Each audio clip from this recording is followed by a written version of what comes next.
atasan sejarah.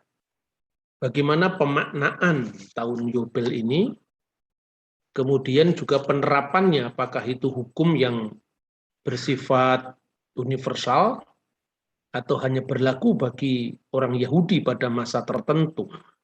Ini yang mau kita pelajari, dan yang lebih penting sebetulnya itu adalah spirit daripada tahun Yobel itu apa, ya. Jadi kita akan melihat yang pertama, kita baca dari Imamat pasal 25, mulai dari ayat 1, di mana ayat 1 itu berbicara tentang Tuhan yang berfirman kepada Musa di Gunung Sinai, agar dia berbicara kepada orang Israel. Kemudian ayat 2, 6 tahun lamanya engkau harus menaburi ladangmu, dan 6 tahun lamanya engkau harus merantingi kebun anggurmu dan mengumpulkan hasil tanah itu. Tetapi pada tahun yang ke-7 haruslah ada bagi tanah itu suatu sabat. Maka perhentian penuh suatu sabat bagi Tuhan. Ladangmu janganlah kau taburi, dan kebun anggurmu janganlah kau rantingi.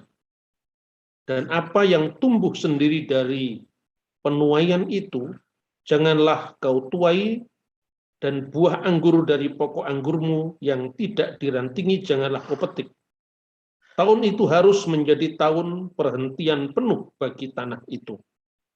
Hasil tanah selama sabat itu haruslah menjadi makanan bagimu, yakni bagimu sendiri, bagi budakmu laki-laki, bagi budakmu perempuan, bagi orang upan, dan bagi orang asing di antaramu, yang semuanya tinggal padamu.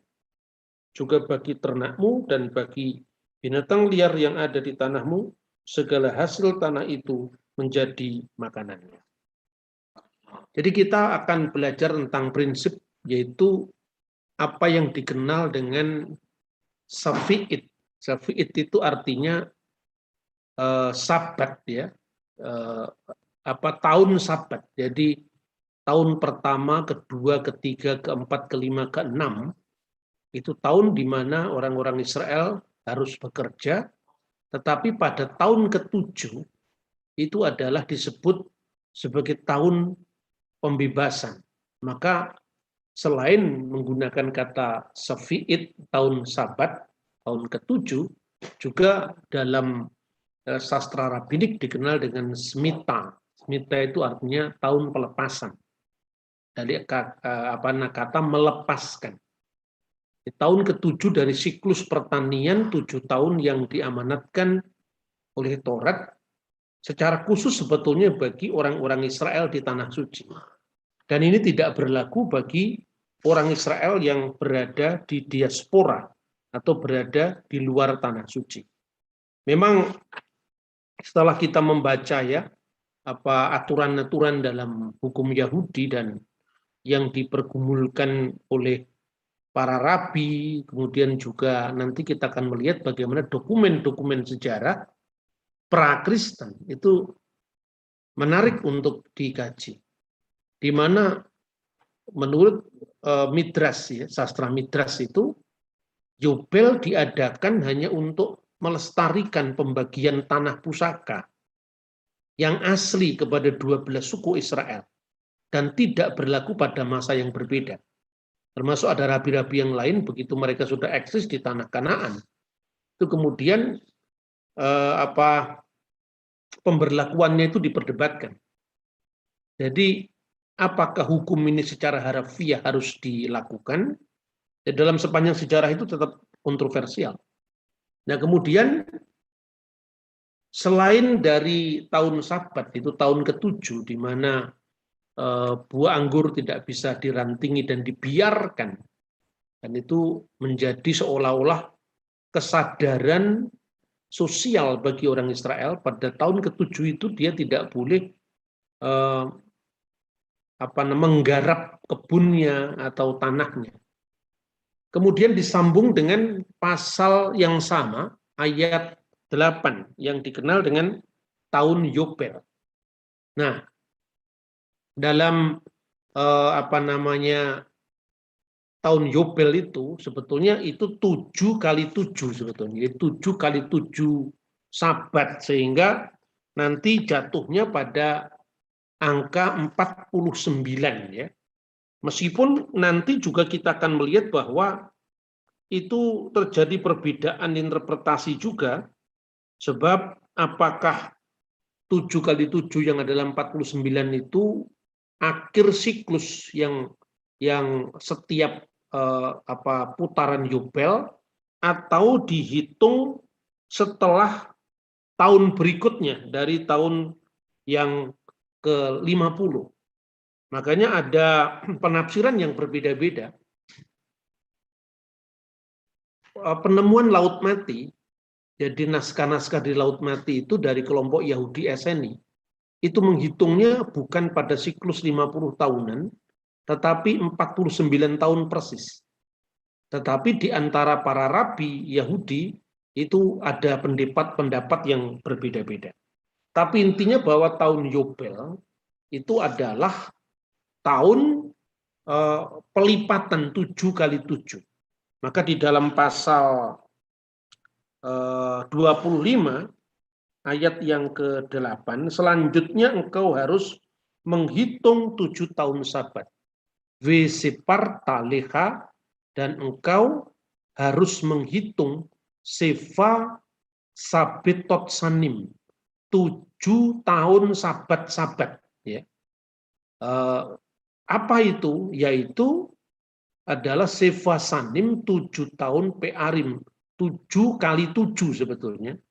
Behayu leha, sehingga bagimu Yeme Sefa Sabatot Sanim, sehingga masa-masa atau hari-hari dari 7 sabat-sabat itu adalah Tesa wa arba'im sana, 49 tahun.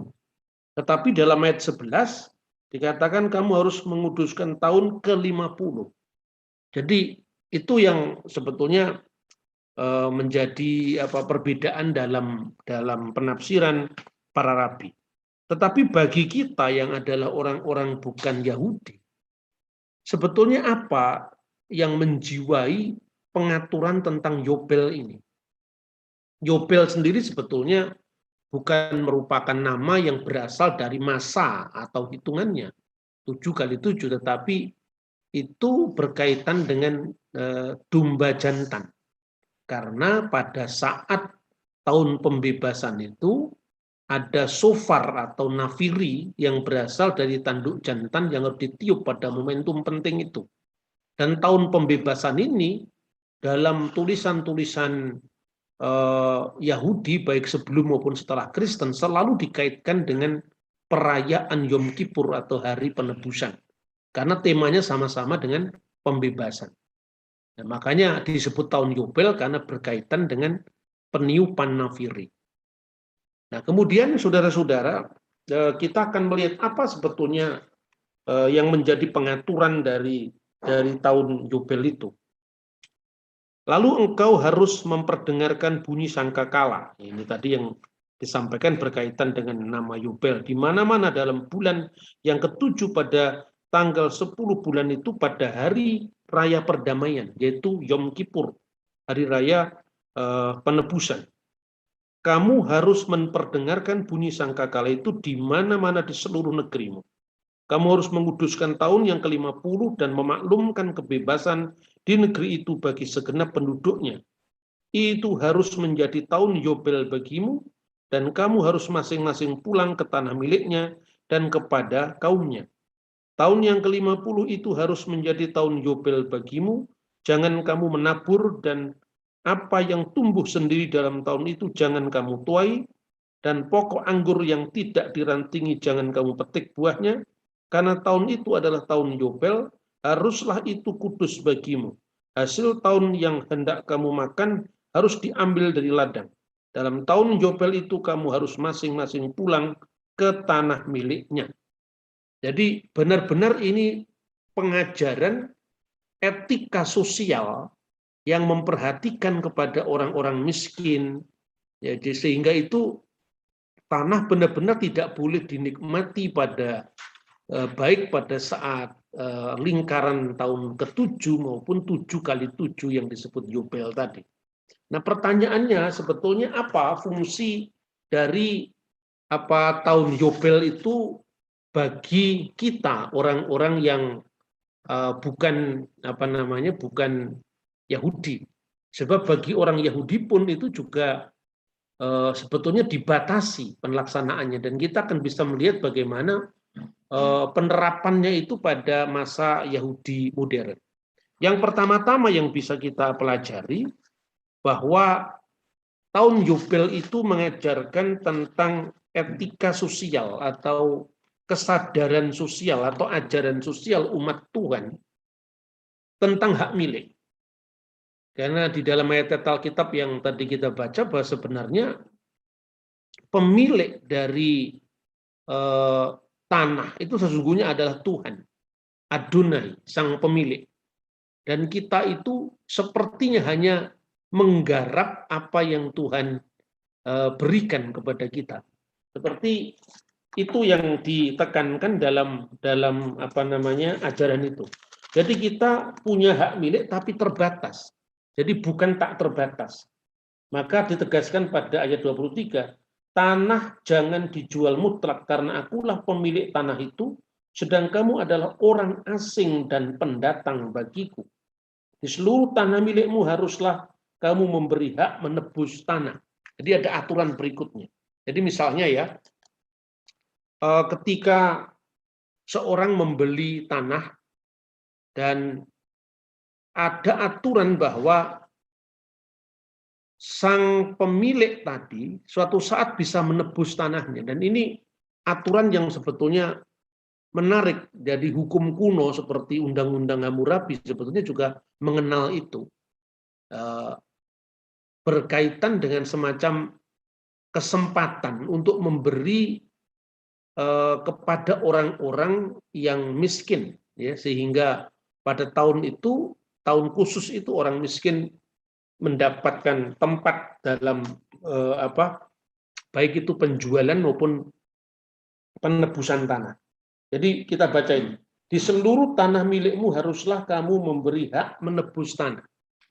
Apabila saudaramu jatuh miskin sehingga harus menjual sebagian dari miliknya, maka seorang kaumnya yang berhak menebus, yakni kaumnya yang terdekat, harus datang dan menebus yang telah dijual saudaranya itu. Jadi kira-kira kalau orang miskin terpaksa harus menjual tanahnya, ini aturan yang Tuhan antisipasi berlaku ketika mereka sudah menetap di tanah Israel. Apabila seorang tidak mempunyai penebus, maka kemudian ia mampu sehingga didapatnya yang perlu untuk menebus miliknya, maka ia harus memasukkan tahun-tahun sesudah penjualannya itu dalam perhitungan, dan kelebihannya haruslah dikembalikannya kepada orang yang membeli daripadanya supaya ia boleh pulang ke tanah miliknya. Tetapi jika ia tidak mampu untuk mengembalikan kepadanya, maka yang telah dijualnya itu tetap di tangan orang yang membelinya sampai kepada tahun Yobel. Dalam tahun Yobel tanah itu akan bebas dan orang itu boleh pulang ke tanah miliknya. Nah, ketika aturan ini harus diterapkan secara harfiah, itu menjadi cukup sulit, ya. Ini satu contoh ketika orang-orang gerakan Sionis, ya, dari zamannya Theodor Herzl itu membeli tanah-tanah dari orang Turki. Artinya waktu itu tanah Israel masih berada dalam kepenguasaan dinasti Ottoman. Sampai pada Aliyah pertama, Aliyah itu adalah imigran kembali ke tanah Israel tahun 1882. Jadi lewat pengumpulan dana orang-orang Yahudi di seluruh dunia sebetulnya mereka membeli tanah-tanah dari tuan-tuan tanah orang Palestina. Nah, ketika kemudian grup itu, jadi kelompok-kelompok Yahudi yang sudah datang ke sana itu mau memberlakukan sistem Yobel ini, mereka kan kesulitan sendiri. Sebab kalau itu diberlakukan bagi orang lain, maka tanah yang dibeli dari pemiliknya yang adalah bukan orang Yahudi, itu nanti 50 tahun lagi mereka bisa mengambil tanahnya kembali. Nah, maka aturan itu bagaimana? Jadi itu yang rumit dilakukan. Begitu juga termasuk bagaimana penggarapan pembebasan tanah pada tahun ke-7. Sekarang ini di Israel mungkin bisa dilakukan di lingkungan kibbutz ya. Kibbutz itu adalah semacam tanah pertanian yang dikelola secara hukum agama Yahudi. Tetapi itu pun tidak secara murni dilaksanakan dari kitab Taurat. Mengapa? Karena zamannya berbeda, di mana teks-teks yang Tuhan sampaikan itu memiliki konteks dari situasi zaman yang sangat berbeda dengan zaman modern. Maka kemudian segala upaya legislasi atau pengaturan hukum berdasarkan rujukan secara harfiah dari kitab Taurat, maka antara para rabi itu sendiri itu bertengkar, tidak bisa menemukan titik temu sampai hari ini. Nah, tetapi karena itu negara Israel modern itu mengambil jiwa dari seluruh pengaturan-pengaturan Taurat itu supaya mereka tidak harus berhadapan dengan perbedaan penafsiran di antara aliran-aliran rabbinik yang ada di zaman Israel modern sekarang ini. Jadi intinya sebetulnya kalau dari sudut pandang orang bukan Yahudi, karena Taurat itu kan memiliki makna bagi orang bukan Yahudi itu adalah semacam perbandingan bagaimana etika moral yang bisa dilakukan. Maka Bapak Gereja dari awal seperti misalnya Clement dari Alexandria mengakui adanya kesadaran-kesadaran hukum yang didasarkan atas asas keadilan bagi sumber hukum selain Torah. Maka Clement dari Alexandria mengatakan bagi orang Yunani, Plato itu adalah Musa bagi mereka. Artinya panduan-panduan moral, kesadaran hukum seperti yang diajarkan dalam tulisan Plato, Aristoteles itu memiliki makna yang sama dengan ajaran moral dalam Taurat. Nah, kalau untuk urusan keselamatan, maka kita akan kembali kepada janji Taurat akan lahirnya seorang Mesias atau seorang juru selamat. Tetapi aturan moral itu bersifat universal. Dan itu yang digumuli oleh para bapak gereja, misalnya yang tadi saya sampaikan Clement dari Alexandria. Ya, karena apa? Dasar teologisnya karena firman Allah yaitu Kristus sebelum kedatangannya ke dunia, dia sudah eksis. Kristus tidak hanya dibatasi pada wujud fisik kedatangannya ke dunia. Maka sebelum Kristus datang ke dunia, dia sebagai apa? Sebagai logos, sebagai firman yang kekal. Maka bapak-bapak gereja mengembangkan pandangan bahwa itulah yang disebut logos spermatikos, artinya benih logos yang berbicara kepada umat manusia secara keseluruhan, termasuk kepada mereka yang tidak berada di bawah hukum Taurat, yang menurut legislasi para rabi maupun tulisan-tulisan sebelum zaman Kristen itu dirumuskan di dalam 7 hukum Nuh tadi. Jadi secara universal sebetulnya asas-asas itu digumuli baik dalam tulisan-tulisan Yahudi maupun tulisan-tulisan bapak gereja. Nah, itu saudara-saudara. Kemudian yang menjadi pertimbangan penting yang pertama adalah ajaran sosial tentang hak milik. Hak pribadi tetap diakui, tetapi dibatasi. Kemudian ada hak sesama dalam milik kita, khususnya bagi orang-orang miskin. Dan itu dibagikan. Nah, ajaran ini sebetulnya luar biasa secara moral dan secara ajaran sosial ya. Kemudian misalnya implementasinya. Apabila seorang menjual rumah, tempat tinggal di suatu kota yang berpagar tembok, maka hak menebus hanya berlaku selama setahun mulai dari penjualannya. Hak menebus berlaku hanya 1 tahun. Tetapi jika rumah itu tidak ditebus dalam jangka waktu setahun, rumah itu secara mutlak menjadi milik si pembeli turun-temurun. Dalam tahun Yobel rumah itu tidaklah bebas. Jadi itu perkecualian bagi mereka yang memiliki tempat atau suatu pekarangan atau suatu ladang yang bertembok. Nah, ini sebetulnya kan harus dikembalikan pada konteks zaman itu. Karena ladang atau rumah yang bertembok itu sebetulnya berasal dari lingkungan elit. Nah, karena itu orang-orang kaya, maka dia hanya diberi kesempatan untuk kalau dia menjual tanahnya, menebusnya kalau misalnya dia ingin memilikinya kembali hanya setahun. Dan kalau itu tidak sampai bisa ditebus, kemudian pada tahun Yobel, tetap dia tidak bisa dibebaskan. Artinya, pertimbangan untuk orang-orang yang kelas sosialnya lebih tinggi tentu beda dengan pertimbangan bagi orang-orang miskin. Kemudian tetapi rumah-rumah, ini ayat 31, di desa-desa yang tidak dikelilingi pagar tembok, artinya rumah-rumah di kiryat itu ya seperti desa begitu ya, yang tidak dikelilingi pagar tembok, haruslah dianggap sama dengan ladang-ladang di negeri itu, atasnya harus ada hak menebus dan dalam tahun Yobel tanah itu harus bebas. Jadi ini pertimbangan secara khusus bagi mereka yang miskin. Mengenai rumah-rumah di kota-kota orang Lewi, hak menebus rumah-rumah ada pada orang Lewi untuk selama-lamanya. Sekalipun dari antara orang Lewi yang melakukan penebusan, tetapi rumah yang terjual di kota miliknya itu haruslah bebas dari tahun Yobel, karena segala rumah di kota-kota orang Lewi adalah milik mereka masing-masing di tengah-tengah orang Israel. Dan padang penggembalaan di sekitar kota-kota mereka jangan dijual, karena itu milik mereka untuk selama-lamanya. Jadi ada 3 klasifikasi. Yang pertama, rumah atau tempat yang bertembok. Itu gambaran tentang mereka-mereka yang berada dalam status sosial yang lebih tinggi. Kemudian yang kedua adalah orang-orang miskin yang diukur tidak bertembok. Makanya pada saat Yobel harus bebas.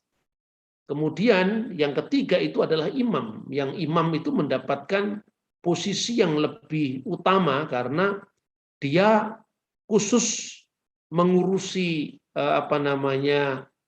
hal-hal yang sifatnya rohani, sehingga sangat wajar karena dia tidak bekerja, maka di situ ada pertimbangan hukum secara khusus untuk orang-orang Lewi ini. Jadi intinya itu sesuai dengan pertimbangan keadilan. Oleh karena itu, penerapan dari hukum seperti ini bukan terletak pada penerapan secara persis ayat demi ayat, tapi jiwa hukumnya. Jadi roh dari hukumnya itu apa? Nah, ini yang sebetulnya hampir sama dengan pergulatan teman-teman Muslim yang melakukan bagaimana hukum syariah itu harus berlaku di tengah masyarakat modern. Konteksnya sangat berbeda. Hanya dalam konteks ini orang Yahudi jauh lebih luas ya di dalam memberlakukan ketentuan-ketentuan Taurat. Jadi kalau hal seperti itu, kalau misalnya kita bandingkan dengan hukum kuno, itu sebetulnya sangat wajar. Jadi ketika ukuran bertembok atau tidak bertembok itu tentu kalau sekarang kan mungkin sulit dipahami ya, karena harga tembok cuma berapa sih, harga semen cuma berapa, apakah itu merupakan sebuah bukti bahwa dia kelas sosialnya lebih tinggi ya. Kalau orang zaman sebelum Pak Jokowi di Papua harga semen itu hampir mencapai 10 kali lipat dari Jawa, maka mungkin dapat gambaran bahwa orang Papua yang rumahnya bersemen itu adalah mereka yang kaya, tapi rumahnya yang dari ijuk pasti lebih miskin. Tetapi untuk sekarang ketika harga semen sudah sama, tentu itu tidak menjadi kriteria lagi. Nah, ini hukum itu sesuai dengan konteks ruang dan waktu. Pada zaman Majapahit dalam Undang-Undang Kutara Manawat Dharma Sastra, misalnya, seorang yang merampok pada siang hari, itu hukumannya lebih ringan ketimbang orang yang merampok pada malam hari. Kenapa? Karena situasi pada saat itu belum ada lampu, belum ada penerangan. Nah, sekarang siang dan malam kan sama saja. Nah, dalam konteks pertimbangan seperti ini, tidak bisa hukum yang berlaku pada masa ribuan tahun yang lalu kita aplikasikan langsung untuk konteks kita sekarang. Kemudian yang kedua, fungsi yang kedua setelah yang pertama itu ajaran sosial yang memberikan keadilan bagi masyarakat. Yang kedua itu adalah berfungsi sebagai salah satu cara dalam perhitungan siklus 7 tahunan atau 7 kali 7 sabat atau 50 tahunan atau 49 tahunan, tergantung tafsir mana yang kita pakai, itu adalah cara untuk menghitung waktu. Jadi untuk menandai lebih mudah ya. Dan dalam sastra kuno Yahudi itu banyak contohnya. Misalnya ya, dokumen terkuno. Jadi saya sangat menganjurkan untuk saudara-saudara membaca buku yang namanya Sefer HaYovelim. Jadi Sefer HaYovelim itu adalah tentang kitab Yobel-Yobel. Nah, kitab Yobel-Yobel itu memang menurut orang Yahudi yang di Yerusalem, Yamnia itu tidak kanonik. Begitu juga menurut gereja Katolik, Ortodok, Protestan, baik itu Ortodoks Oriental secara khusus itu Koptik, Syria, Armenia maupun Ortodok Yunani, Katolik dan Protestan itu tidak kanonik. Tetapi bagi orang Ortodok Ethiopia itu kanonik. Nah, ini menarik. Dan kemudian orang Yahudi yang di Yaman itu juga kanonik. Jadi apa sih sebetulnya definisi kanonik atau tidak kanonik itu sendiri tidak sedikit apa yang dibayangkan oleh pembaca-pembaca Protestan sekarang. Sebab bagi orang Ethiopian Ortodok kitab Yobel itu tidak hanya berfungsi sebagai buku yang sifatnya mengandung ajaran moral, tetapi itu juga semacam cara perhitungan waktu kuno. Jadi itu semacam sistem kalender ya. Dan ini terbukti dari dokumen yang paling kuno bisa kita lacak itu adalah Sefer HaYovelim dalam penemuan naskah Laut Mati. The Dead Sea Scroll. Jadi kalau kita melihat jumlah naskah dari kitab Yobel itu banyak sekali. Urutan banyaknya setelah Mazmur. Jadi itu mengalahkan dengan buku-buku kanonik yang ditemukan di naskah-naskah Laut Mati. Kenapa? Berarti buku ini kalaupun nggak disebut kanonik menurut ukuran kita sekarang, sangat penting dalam melihat model penafsiran orang-orang di zaman itu. Bagaimana model penafsiran ketika mereka menghitung zaman ya dalam siklus 7 tahunan maupun siklus 7 kali 7 tahun yang 49 atau 50 tadi. Nah, kemudian perhitungan yang dilakukan oleh orang-orang SNI, khususnya juga adalah dokumen Sefer HaYovelim ini memakai kalender matahari. Dan ini berbeda dengan orang Yahudi Parisi. Ya, orang Yahudi Parisi yang sekarang ini berkembang menjadi Yahudi Rabbinik di seluruh dunia, ya. Yahudi Rabbinik yang mulai mereformasi diri sejak runtuhnya Bait Allah pada tahun 70 Masehi, itulah yang dikenal dengan orang Yahudi sekarang di dunia. Mungkin perkecualiannya adalah orang-orang Yahudi di Yaman, yang mereka memiliki metode penafsiran yang cukup berbeda dengan orang-orang Yahudi Rabbinik yang lain. Nah, kalender yang dipakai di sana ada kalender bulan atau kalender Komariah. Sementara di dalam naskah Laut Mati misalnya itu adalah tentang naskah Bait Suci. Naskah Bait Suci itu the Temple Scroll itu isinya tentang bagaimana rencana orang-orang SNI untuk membuat bait suci yang lebih suci daripada yang di Yerusalem yang sudah dicemarkan oleh ambisi-ambisi politik dari kaum Hasmonaim atau kaum Hasmonean yang dikritik oleh sang guru kebenaran. Kemudian contoh yang kedua itu adalah Flavius Josephus. Josephus itu ketika mengukur tentang siklus Sabat dan siklus Yobel itu jauh lebih akurat ternyata daripada tradisi rabbinik. Kenapa? Karena Josephus itu seorang ahli sejarah, sejarawan.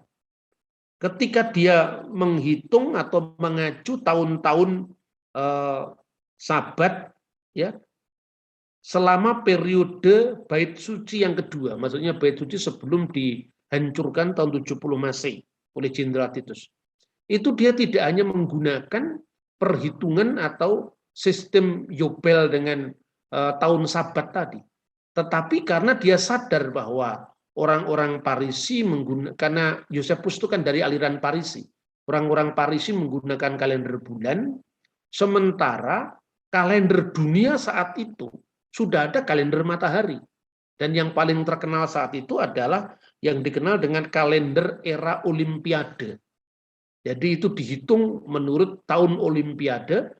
Dan yang kedua adalah kalender Seleukid yang dipakai oleh Wangsa Seleukid di Syria waktu itu. Jadi dia mewarisi banyak sekali kalender.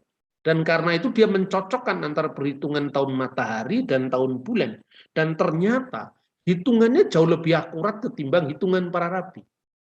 Nah, maka kalau saudara-saudara melihat misalnya ya, menurut Josephus, itu sekarang hitungannya diterima oleh dunia. Bahwa bait Allah pertama hancur pada zaman Nebukadnezar itu tahun 586 sebelum Masehi. Itu berdasarkan hitungan 17 kali Yobel. Tetapi hitungannya selalu dicocokkan dengan tahun Olimpiade maupun tahun tahun Seleukid tadi. Nah, sementara dalam Talmud ya, Talmud itu menyajikan banyak kesimpang siuran karena itu hanya tradisi lisan. Jadi misalnya kalau Anda membaca kalender Yahudi yang sekarang ini, itu menempatkan misalnya di dalam naskah atau traktat Arakin 12A dan B dan juga Seder Olam yang terkenal itu runtuhnya bait suci itu dihitungnya sama dengan kira-kira hitungannya nanti jatuhnya pada tahun 422 sebelum Masehi. Dan ini jauh sekali. Karena dia murni menggunakan kalender bulan. Tapi sama-sama juga menghitungnya berdasarkan siklus tahun Yobel tadi. Jadi itu beberapa perbandingan sehingga kita tidak memutlakkan hitungan-hitungan yang hanya gara-gara itu dilakukan oleh orang Yahudi. Karena ternyata Josephus yang juga adalah orang Parisi, tetapi dia memiliki tradisi lebih tua dan mungkin ya jauh lebih terpelajar karena dia menggunakan sistem kalender yang lain lagi. Jadi kira-kira hitungannya sama, tetapi hasilnya bisa beda. Ya, menempatkan Exodus itu kalau hitungan dari banyak kalender Kristiani, artinya orang-orang Kristen itu menempatkan persis berdasarkan teks kitab 1 Raja-Raja. Kapan berapa tahun sebelum tahun keempat dari pembangunan Bait Suci di Yerusalem itu dihitung mundur nanti Exodus itu berlangsung tahun 1446 sebelum Masehi. Itu hitungan yang saklek bisa dilakukan dari kitab suci. Tetapi kalau kita membaca tulisan-tulisan para rabi, Exodus itu terjadi tahun 1308 sebelum Masehi. Nah ini, dan antara satu rabi dengan rabi yang lain juga berbeda. Makanya kalender Israel modern itu kadang-kadang juga menyesuaikan dengan tahun Masehi, ya khususnya Gregorian, tetapi untuk keseksamaan historis tentang tahun keluaran dan sebagainya biasanya nggak dipakai.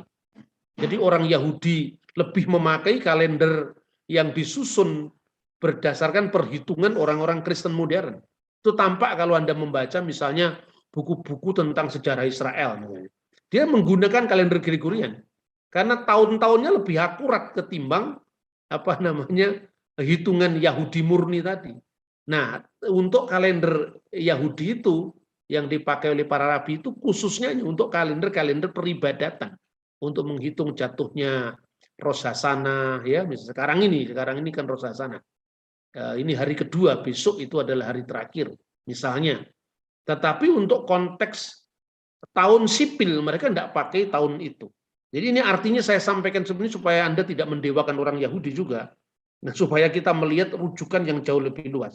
Kalau Exodus itu terjadi tahun 1308 sebelum Masehi, maka menurut hitungan Yahudi para rabi ini, orang Israel tiba di tanah Kanaan tahun 1258 sebelum Masehi.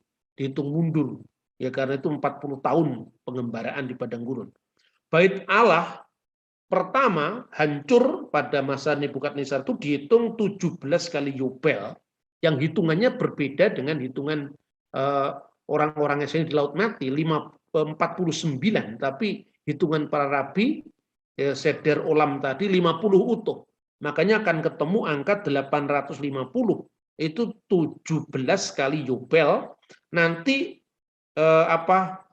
akan jatuh bait Allah kedua itu runtuh pada tahun 408 atau tadi hitungan yang selisih sedikit tadi 422 tadi. Nah ini fungsi kedua dari bagaimana kita memahami tahun Yobel, yang kedua sebagai hitungan siklus 7 tahunan atau siklus 7 kali 7 sabat tadi. Kemudian yang ketiga, apa fungsinya fungsi dari tahun Yobel ini bagi orang beriman? Kita akan kembali kepada PowerPoint ya. Nah, yang ketiga itu tahun Yobel dipandang sebagai simbol pembebasan. Nah, jadi kalau ada orang Kristen sekarang mengartikan tahun Yobel sebagai tahun kedatangan Mesias, ya di mana salahnya? Kan kadang-kadang orang Yahudi rabbinik itu kan mereka memaksakan tafsir mereka yang juga itu adalah produk sejarah yang sama-sama sah. Tetapi kemudian menganggap bahwa tafsiran Kristen itu seolah-olah seperti kita membajak Taurat mereka. Tidak, sama sekali tidak. Karena apa? Kekristenan itu bagian yang tak terpisahkan dari Yudaisme. Ya, seperti yang kemarin saya sampaikan itu, kalau Yudaisme itu, kalau disebut Yudaisme itu sudah pasti itu adalah kerajaan Yehuda kan. Nah, kalau disebut Israel itu baik itu Yehuda maupun kerajaan utara. Dan dari kerajaan utara itu muncul sekte yang tertua, yang terlepas dari Israel, itu adalah orang Samaria atau Samaritan. Orang Samaritan sendiri juga memiliki perhitungan sendiri tentang tahun Yobel, tentang tahun-tahun dari para bapak leluhur, itu memiliki kalender tersendiri. Kemudian orang Eseni, yaitu adalah bagian daripada orang Israel. Orang Eseni memakai kalender matahari tadi, seperti terbukti dari tahun Yobel, yang Sefer Hayuvelim yang dihitung pada tahun matahari. Dan kemudian orang-orang Saduki, sayangnya orang Saduki itu dokumennya tidak lengkap. Kita hanya mengenal Saduki berdasarkan catatan musuh-musuh mereka. Dan informasi yang sangat tua itu hanya berasal dari Yosefus. Yosefus itu menulis buku tentang 3 sekte yang terkenal pada abad pertama, yaitu Saduki, Eseni, dan Parisi. Dan karena waktu itu orang Kristen masih dalam tahap pembentukan komunitas, maka Yosefus mengatakan golongan yang disebut Kristen sampai hari ini masih ada. Jadi artinya kenapa Yosefus tidak memasukkan Kristianos atau Kristen sebagai salah satu sekte, karena kekristenan belum eksis sekuat dari kelompok yang lain pada tahun 90 itu, apalagi tahun 90 kekristenan dikutuk oleh orang Parisi pada Konsilium Nia pada tahun 90 Masehi. Nah, maka dalam fungsi yang ketiga, itu Yobel itu sebagai simbol akan kedatangan Mesias. Makanya perhatikan di dalam Yesaya. Jadi ini rujukannya pertama dari kitab Nabi-Nabi, dari Yesaya. Roh Tuhan Allah ada padaku. Ruah Adonai, ya, Elohim alai, karena tetragramaton bertemu dengan Adonai, maka harus dibaca Yehowi. Yehowi itu bacaannya adalah Elohim, kodenya EOI, itu tradisi para rabi kan. Jadi roh Tuhan Allah ada padaku. Ya, jangan diprotes, ini aslinya Yahweh kok diterjemahkan Allah. Ini memang tradisi yang sudah disepakati bersama, karena Kristen memang muncul dari Parisi juga, karena Kristus mengatakan orang Parisi duduk di atas kursi Musa, sedangkan orang sekte yang lain tidak diikuti ortodoksinya, tapi dipuji praksisnya seperti orang Samaria. Roh Tuhan Allah ada padaku, oleh karena Tuhan telah mengurapi aku. Ia telah mengutus aku untuk menyampaikan kabar baik kepada orang-orang sengsara dan merawat pada orang-orang yang remuk hati, untuk memberitakan pembebasan kepada orang-orang tawanan dan orang-orang yang terkurung kelepasan dan kelepasan dari penjara, untuk memberitakan tahun rahmat Tuhan dan hari pembalasan Allah kita, untuk menghibur semua orang yang bergabung. Nah, teks di dalam kitab Nabi Yesaya 61 ini dikutip Yesus dalam khotbahnya di sebuah sinagogi, seperti yang tercatat di dalam Injil Lukas pasal 4 ya. Di sana Yesus mengutip Yesaya pasal 62 ayat 1 dan 2 ini dimaknai untuk dirinya sendiri. Jadi Kristus memahami bahwa kedatangannya telah menggenapi itu. Jadi di dalam pasal 4 ayat 18, 19, dan 20. Roh Tuhan ada padaku, oleh karena ia telah mengurapi aku untuk menyampaikan kabar baik kepada orang miskin, dan ia telah mengutus aku untuk memberitakan pembebasan kepada orang-orang tawanan, dan penglihatan bagi orang-orang buta, untuk membebaskan orang-orang tertindas, dan untuk memberitakan tahun rahmat Tuhan telah datang. Kemudian ia menutup kitab itu, memberikannya kepada pejabat, lalu duduk, dan mata semua orang dalam rumah ibadat itu tertuju kepadanya. Ayat 21. Lalu ia memulai mengajar mereka, katanya, pada hari ini genaplah nas ini sewaktu kamu mendengarnya. Itulah yang diucapkan Yesus ketika Yesus mengajar di sinagogi Nazaret. Dengan demikian, makna yang ketiga tahun Yobel itu adalah tahun pembebasan dengan kedatangan Sang Mesias. Apakah ada tafsir-tafsir pra-Kristen yang mendukung ini? Ada, salah satunya adalah kitab Yobel tadi. Saya tidak mempersoalkan ini kanonik atau tidak, tapi ini bukti sejarah bahwa sebelum masa Kristen pun ada pemaknaan bahwa Yobel itu bermakna juga pembebasan pada zaman Mesias.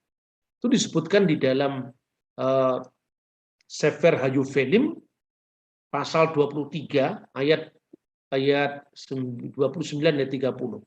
Dan tidak ada lagi setan dan kuasa pembinasa manapun juga, sebab seluruh hari-hari mereka akan menjadi hari-hari berkat dan kesembuhan. Dan pada waktu itu Tuhan akan menyembuhkan hamba-hambanya, dan mereka akan bangkit serta melihat Salum yang besar, serta mengusir musuh-musuh mereka.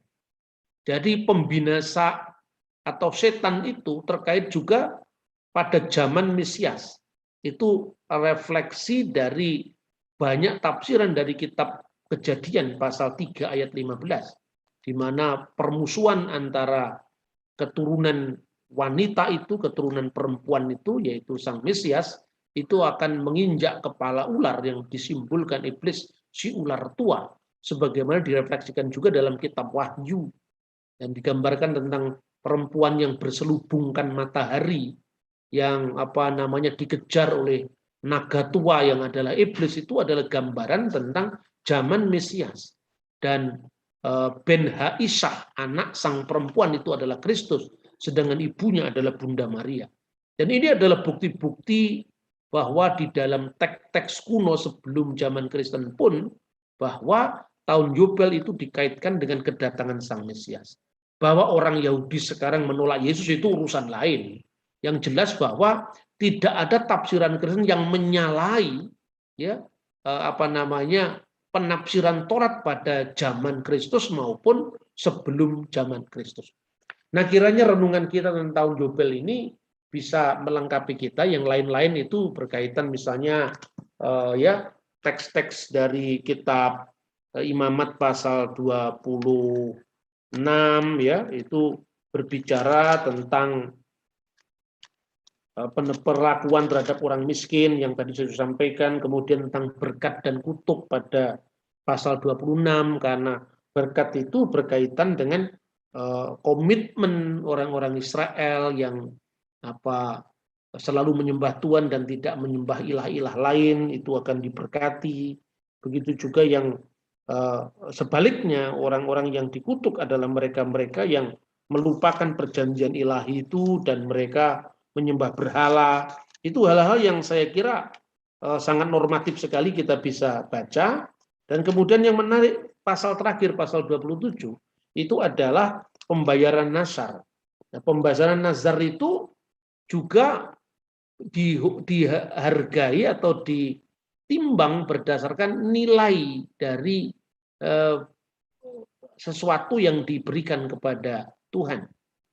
Jadi yang menarik di dalam pasal 27 itu termasuk binatang yang tidak tahir.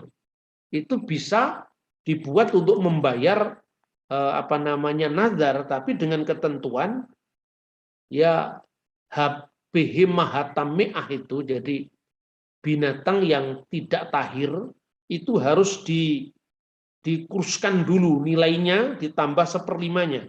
Tetapi jikalau itu dari antara hewan yang tidak koser, hewan yang tidak tahor, ya, yang tamiah, maka haruslah orang menebusnya menurut nilai dengan menambah seperlima, dan jikalau tidak ditebus haruslah dijual menurut nilainya. Jadi artinya definisi tahor dan tami itu tidak seperti definisi syariah Islam. Jadi seolah-olah kalau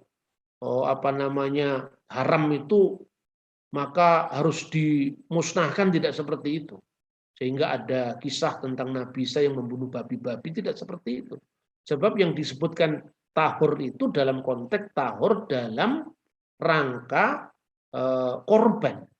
Tetapi dalam rangka yang lain, misalnya nilai ekonomisnya tetap diakui, makanya binatang yang tame, ya, yang behemah itu dikuruskan harganya berapa ditambah seperlimanya. Dan ini harus terus-menerus kita sampaikan supaya kita ya tidak berpolemik, tetapi memberikan wawasan, memberikan data dan fakta bahwa sebenarnya kita tidak boleh menilai agama orang lain dari perspektif kita. Apalagi perspektif yang muncul ratusan tahun setelah peristiwanya terjadi. Nah, terakhir saudara-saudara, bagaimana kira-kira orang Kristen memahami spirit di balik pengaturan tentang tahun Sabat dan tahun Yubel tadi? Di lingkungan gereja, ungkapan Yubel-Yubelium itu tetap muncul. Tetapi itu hanya untuk penanda, misalnya hari-hari penting atau 50 tahun berdirinya sebuah gereja atau sebuah gagasan, seperti itu. Tetapi karena ya kitab suci Kristen itu ya Taurat juga, makanya tidak ada salahnya. Ya, kecuali kalau Anda tidak mengakui eksistensi kitab Taurat dan meragukan keasliannya, dan kemudian Anda mengutip-ngutip untuk kebenaran pendapatmu tanpa dukungan historis, itu lain lagi. Tapi kekristenan sejak awalnya ada bagian daripada bangsa Israel, karena Yesus adalah orang Israel, murid-muridnya semua adalah orang Israel. Gereja memahami lebih dalam konteks maknawi. Satu contoh, apa yang bisa kita pelajari dari fungsi pertama tahun Sabat, tahun Yubel tadi adalah tentang kepemilikan.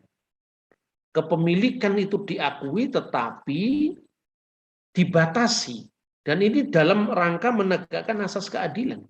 Pernah terjadi ketika munculnya atau kuatnya ideologi komunis yang tidak mengakui adanya hak milik.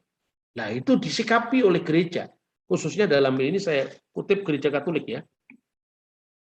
Pada tahun 1891